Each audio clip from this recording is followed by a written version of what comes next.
Developing tonight, the city of Memphis confirming taxpayers were scammed out of almost $800,000 due to a phishing scheme. Thanks for joining us. I'm Richard Ransom. And I'm Pepper Baker. We've learned this happened during Mayor Jim Strickland's administration in 2022.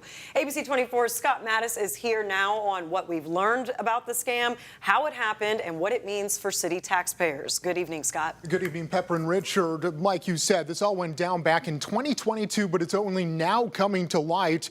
And after an investigation, well, they've discovered that the money cannot be recovered.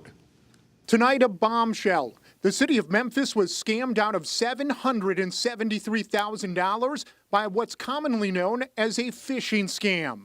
What bothers me is that there are people out there scamming away our tax money that we could be using for services. Representatives from the city of Memphis tell me in February of 2022, the city made regular payments to a company called Zellner Construction for contract work. And they say following a request from someone who they thought was a representative from Zellner, the city wired more than $773,000 to an account that was not Zellner. This, according to city documents I obtained. They knew enough about our operations to realize they could bill for a contractor who normally bills in those amounts. Jonathan Parker with PCS Managed Services in Collierville defends businesses from scams like this on a daily basis.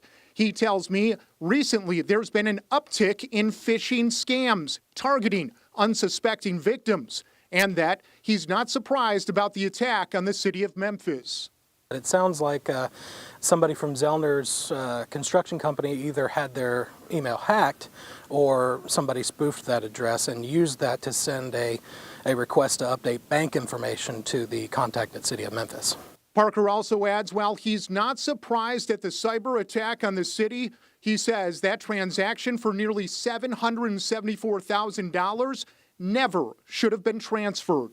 It's on the city of Memphis personnel to verify that they did want to make this change.